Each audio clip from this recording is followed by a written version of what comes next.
out if I'm actually live or not. We've had a ridiculous problem. Ridiculous problem. Yes. Okay. I've just checked on Facebook and I can hear my own voice.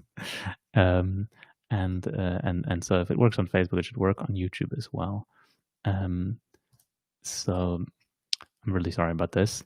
This is a disaster because I spent 10 minutes talking to myself basically. And now it works. So I use a couple different software and not all of them work the way I expect them to. But this is good. Okay. So now I'm also in Restream. I will see your comments directly. I think it should feed through faster, which is great. So, and actually it looks like YouTube restarted. Yeah. Okay. Good. So now I'm going to split my screen and we're going to start from the top. So basic income updates. I did one of these a couple of weeks ago, and what I do is I look through the news and through my feeds and find out what's being discussed in basic income world. And I'm going to share my screen now. So application window. Here we go. Okay, there you go. I'm going to switch to this mode. I'm going to show you a few things. Feel free to post a comment. I should be able to see your comments. So feel free to post those on YouTube or on Facebook. I don't know if I can see them if you post them on Twitter. Maybe we'll find out because I'm streaming this to Twitter via Periscope, which is owned by Twitter. So we'll find out if someone posts or not. I want to start with this piece by Mary Claire because Mary Claire is a magazine, a big, magazine in the US. And when a big magazine writes about basic income, it reaches lots of people, right? Millions of people read this. And so this is the sort of like when I talk about basic income to you all, or when I find, this kind of niche sources of news and read about basic income, this doesn't reach that many people. But when Mary Claire writes about basic income, this reaches millions of people, and millions of people find out about it.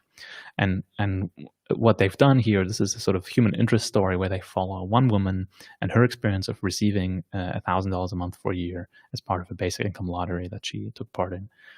And it's just a well-written story of her experience with this basic income grant. They call it a guaranteed income. There's been many names for basic incomes over the years. People have branded it many different things. And yeah, this is just a good story. And as I said, it's on this huge magazine, Mary Claire. So I think this is super interesting. It's a long story, right? It's like goes into detail.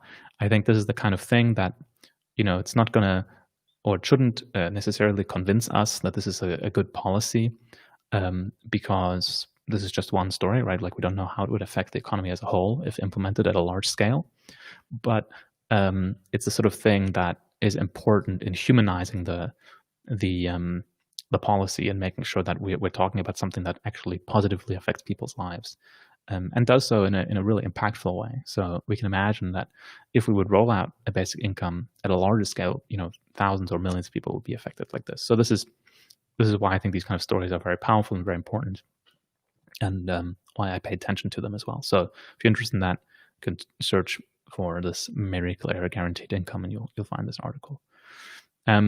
Something else that's kind of in big news is this documentary that came out on HBO last week, I think, called Stockton on My Mind, which is about Mayor Tubbs, the first black mayor of Stockton and the youngest ever mayor of Stockton. At 26, he became mayor.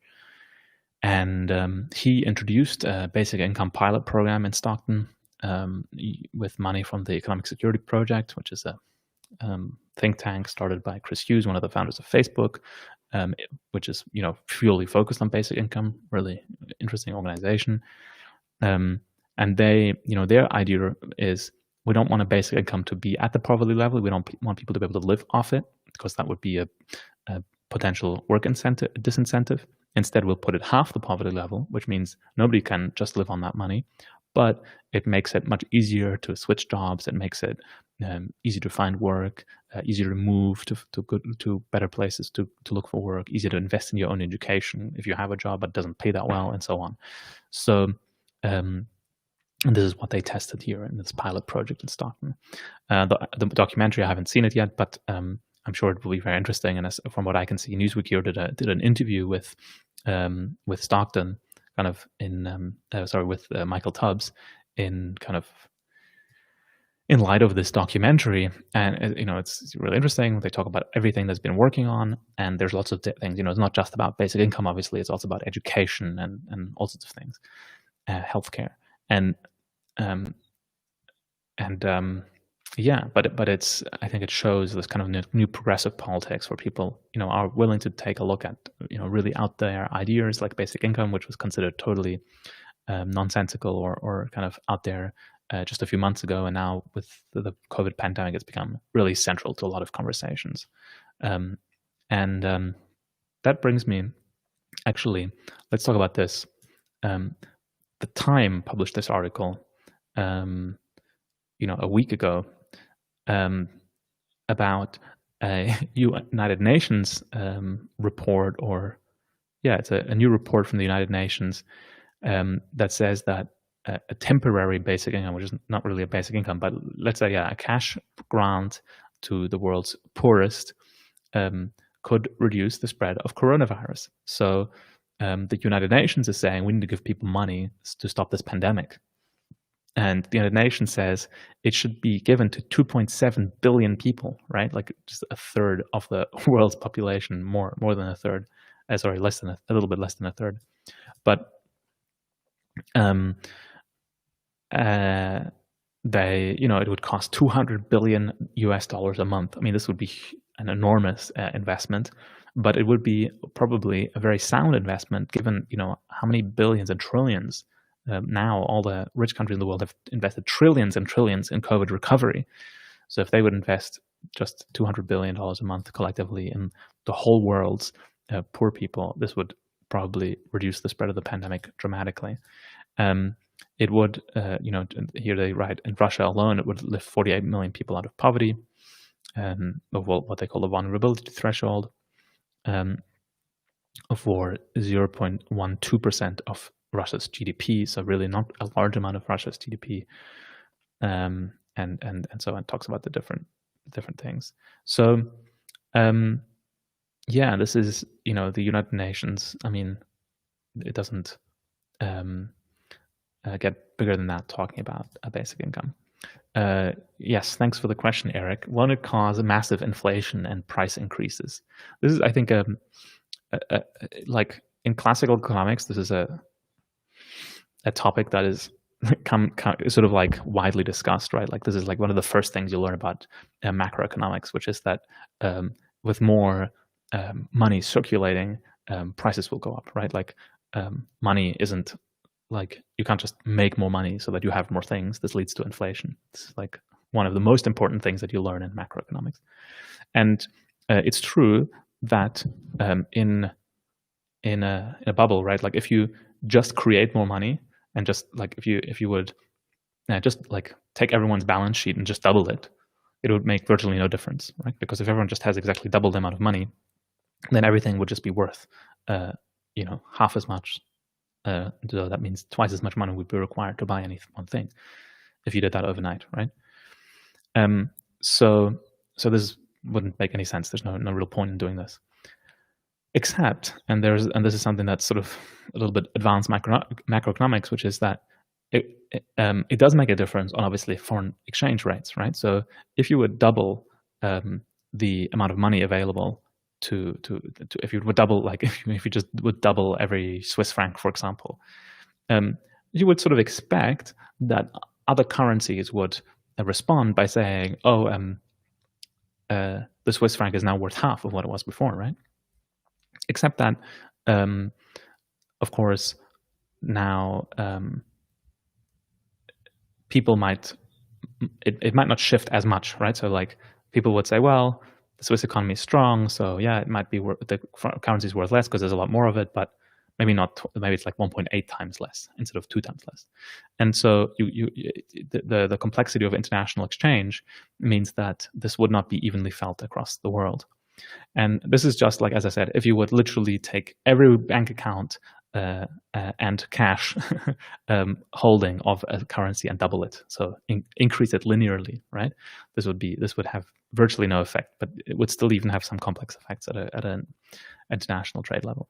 But this is not what basic income does, right? A basic income says we take money, like we can create money potentially, or we can take money from somewhere else, or we can borrow money and we invest it in a basic income. So these things all have very different effects and very different ideas. And one thing that I think is really important to bring into that is the idea of supply capacity. So usually in an economy, there's or depends actually on the economic state, but in Western economies today, there's a lot of excess supply capacity. So if you want to buy an extra iPhone, you can have that. It basically, like it's not going to increase the price of the iPhone if you buy an extra iPhone. In fact, that's true of almost everything. Like if suddenly the demand for iPhones would double, Apple would be very happy and wouldn't have to increase the price of the iPhones, right? Like so, it would just produce twice as many, and it would maybe even reduce the cost of the iPhone because they get more economies of scale, right? So people having more money to spend on something like an iPhone would not cause inflation at all, right? So how does that work? Well, again, it sort of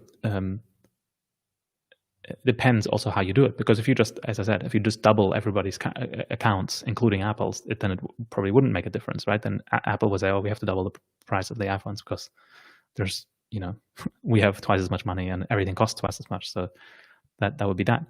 But if Apple is able to keep its costs the same per dollar, and since it has a very globalized supply chain, if a country, if in a rich country suddenly people bought more iPhones, then this wouldn't increase its costs in the rest of the supply chain, and it would be able to deliver those iPhones at the same cost, even though there's a lot more demand.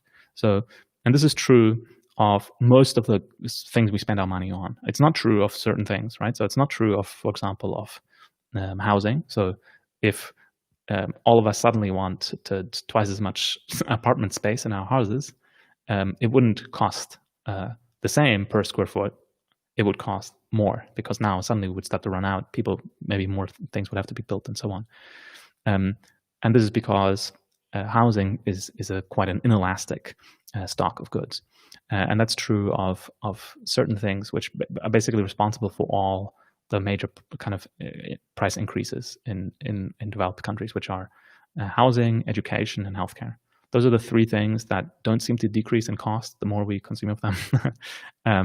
And those are the things that also would end up possibly costing more if you give people excess money. But that sort of depends on a lot of other things. So especially healthcare and education are highly state-controlled. The state could have policies in place to reduce this like inflationary effect of education. For example, this is a huge topic in the US. So to go to Harvard costs more than $100,000 a year or something, right? So you might say, okay, we're going to give everyone more money, and suddenly, like a lot more people want to go to Harvard, right? Is the price of going to Harvard going to go up? Probably. I mean, Harvard already declines most people who apply, right? Like, if you apply to go to Harvard, you have like I don't know what the rejection rate is, but something like 30 to 1 or higher. So it doesn't let most people in. So this is not a classical kind of like business. Like most businesses don't turn down customers, right? Like, but Harvard does. Harvard turns down almost everybody who wants to give them money, right? But if Harvard was a state-run university, they would not turn people away, right? Like, and this is why I don't know what the undergraduate number of students are at Harvard, but it's very low. I think it's less than 10,000, which in most like large city universities, like if you look at University of Toronto or the University of Auckland in New Zealand, or universities, Oxford or something like that. Large university, like public universities, that are prestigious and that are in large cities or near large metropolitan centers, have very large numbers of students, like 20, 30, 40,000 students or more. And these private schools like Harvard don't, because they have a brand thing that makes it more interesting for them to have lower number of students. The professors are happier when they have less students, and lots of things like that. So they don't have such an interest in increasing their student numbers. But if it was state controlled, if Harvard was state controlled, and now a lot more people wanted to go to Harvard, then the state would just say, okay, we're going to build a new campus, we're going to hire more professors, I'm going to give people more education. If this is what people want, this is actually really good for the economy. This is really good for our society if more people are educated. So let's support that. In healthcare, it's similar, right? Like if people would consume more healthcare, which in a sort of way is also a bit weird. Like you don't really choose how to consume your healthcare. But let's say people say, oh, I have more money, so I can get a minor thing checked out that I normally wouldn't get checked out. And I go and GP visits maybe double. So then the question is is that going to drive up the cost of GPs? Do we suddenly need more general practitioners? Do we need more physicians? And the answer might be yes, right? But if healthcare is government run, then the government will say, okay, we're going to educate more GPs. We're going to figure out a way to make this more efficient. And actually, I think that the use of GPs is really not very good in our a lot of Western healthcare systems. We sort of get GPs to spend 10 minutes with a patient doing very basic things that a nurse could do, because we don't trust kind of nurses to do basic diagnostic work. So in many countries, they're trying to change this now. So here in Switzerland, they have this thing called an advanced practice nurse, and they also have I don't know what it's called, but there's you can be a physician without having a doctor MD degree. So you can have a master in medical medicine or applied medicine or something like that, and then you can practice as a physician even though you don't have a medical doctorate. I think these are really good moves towards kind of increasing the access of entry-level healthcare, because you don't need to go to school for 10 years to see somebody for 5 minutes and see whether you need to refer them to a specialist or whether you can help them on the spot, right? And actually, this is what GPs do. They do some rather basic things, and then they refer people to specialists. So we can broaden the access of the kinds of people who are able to do that. We don't need people who have gone to school for 10 years to do that. So that should be reserved for specializations and for surgeons and for things like that.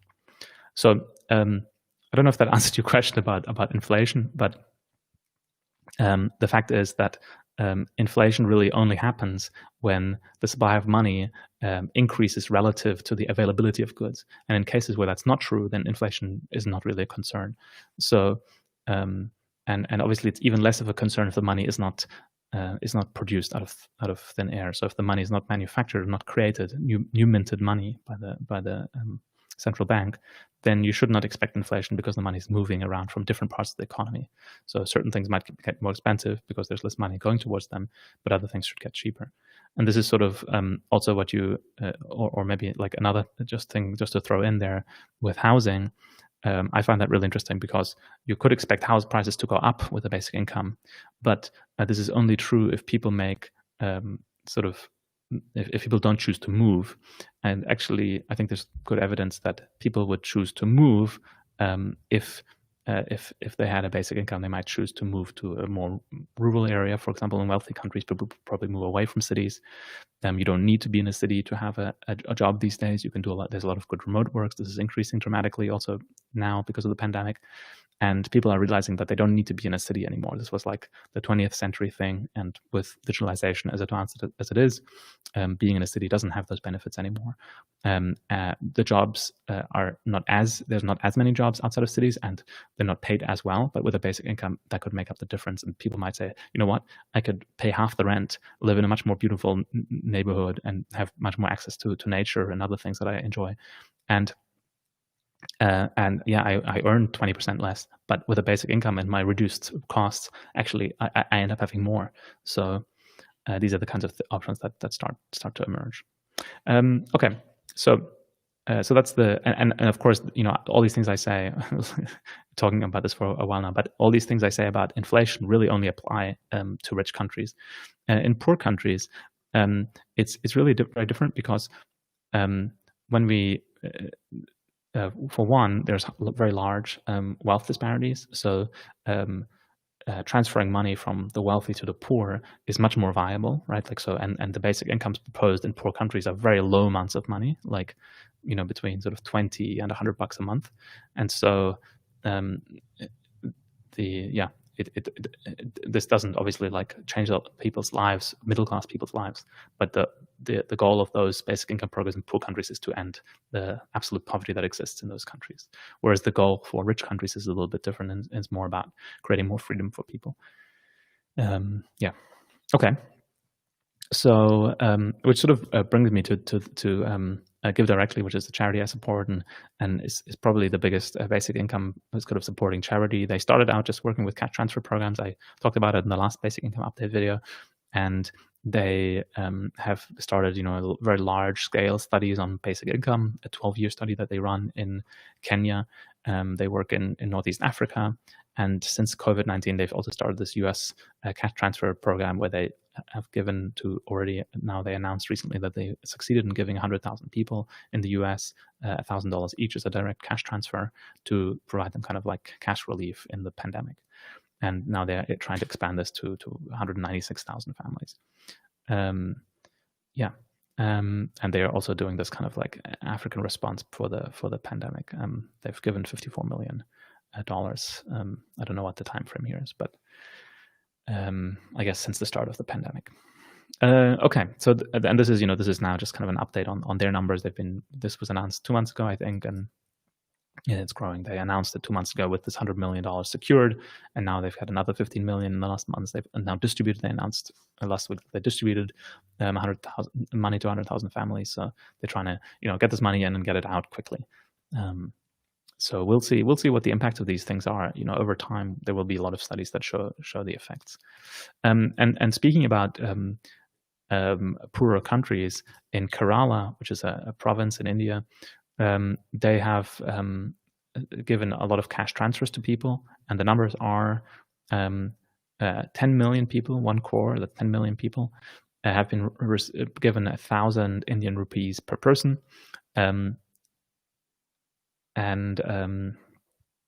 So 10 million people. I mean, this is a huge number of people. This is more than many European countries have in their whole country. I mean, here in Switzerland, we have 8.5 million people, and here 10 million people have been given 1,000 rupees per person. 1,000 rupees is not that much. I don't have the exact number. I think it's something like $60. But again, this is going to very, very poor people in rural parts of the state, and for them it makes a big difference. And this is kind of what the UN was also talking about in terms of giving this relief in poor countries. So Kerala has been sort of heralded as being a leader in this field to give money to their citizens, and this is kind of a really interesting interesting story. What else?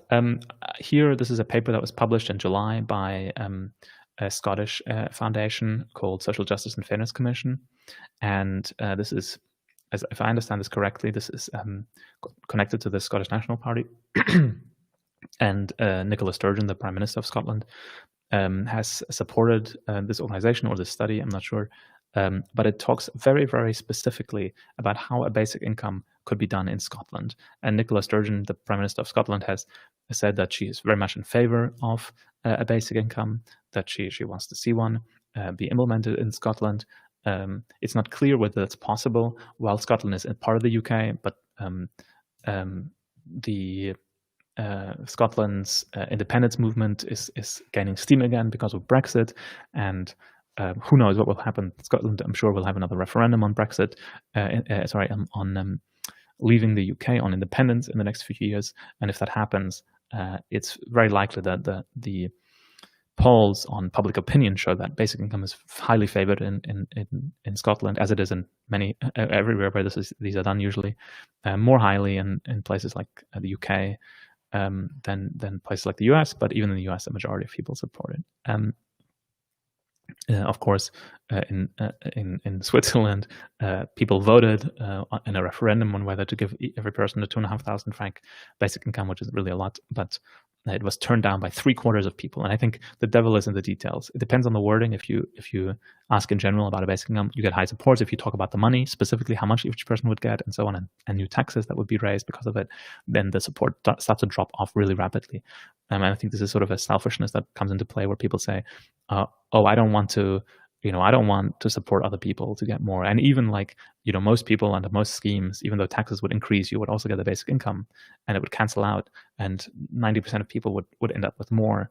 But a lot of people say, well, I have to pay, even though I'm receiving 2,500 francs in basic income, but I have to pay 2,000 francs more in taxes every month, then even though I have 500 francs more per month, but other people now choosing not to work. No, I can't have that. This is not justice, and people get very upset, and then they don't support it. So we'll see. This obviously, like some newspapers, I saw a Daily Mail article kind of saying how this is crazy. It would cost too much and whatever, but here also is some calculations. It would be 1.2% of GDP, really not very much money in the grand scheme of things. And Model 2 would provide £2,500 per year to adults and £1,500 for children. So this is not that much money, £200 per month, which I don't know what the exchange rate now is from pounds, but I think it's like $350, something like that, a month. So it's really, really not that much money for a rich country. But it's in the vein of the Economic Security Project's proposal of $500 a month. It's not supposed to replace people's income, and I personally think, when I first studied basic income. I've been studying it for a year and a half now. I found out about it a year and a half from this wonderful book, Utopia for Realists, which I can recommend highly. And at the beginning, I found out about these programs of giving people enough money so that they could live on that as a sort of basic human right. And I very much agree with that. But practically, I've come to the conclusion as well that we want to find a way to ease society into it slowly. I would personally prefer a system where we set the stage for it to become a basic right that covers all your basic needs, but that we phase it in slowly. That we say we want to get there, and we're going to set the goal of in 10 years we're going to be there, but then over the next 10 years we're going to phase it in slowly, so that the economy and society can adapt to these what would be quite large changes.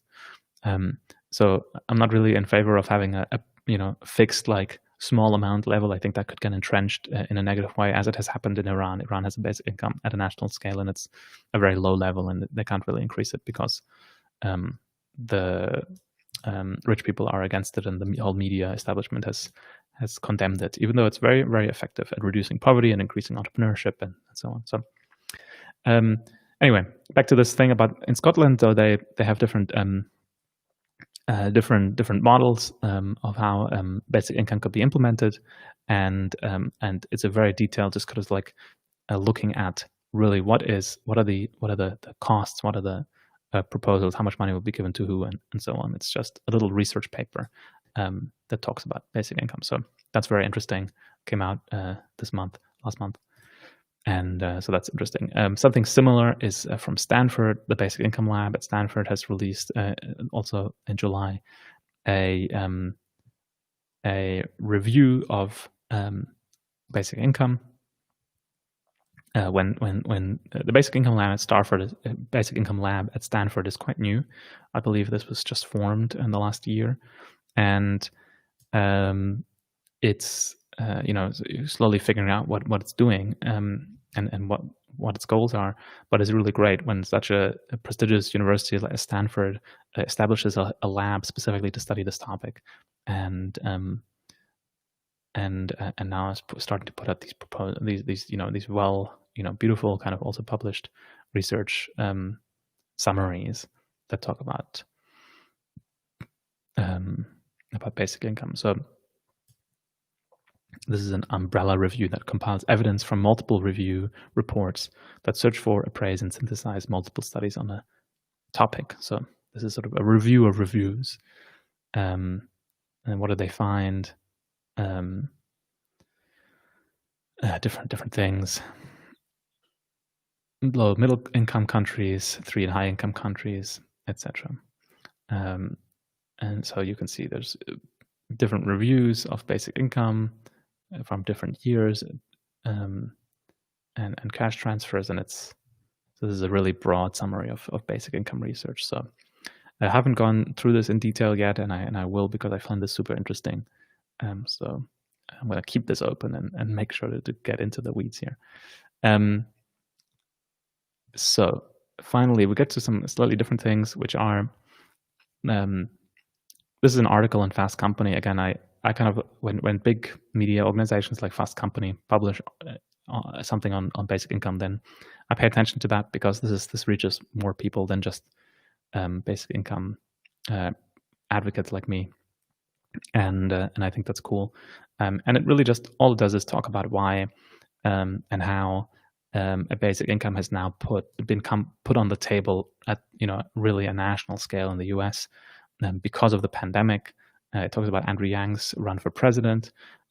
He's since dropped out since it became clear that Biden would take the Democratic nomination, but he put basic income on the table. And since the pandemic started, it's just, everybody's been talking about this. A lot of people in the Democratic Party have said have put this on the table in Congress as a response to the pandemic and so on. And they talk about this and why, and why this is really becoming interesting. They talk about the Stockton experiment. This is sort of a big review of this whole basic income movement. So last thing is this website, which is a new website on basic income. I don't know when this came out, but I think in the last few weeks. A lot of it has this nice video about basic income,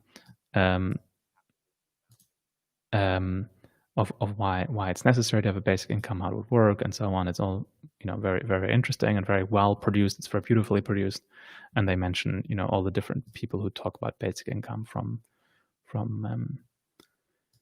Nicola Sturgeon. Obviously, I mentioned the Prime Minister of Scotland, Ed Miliband,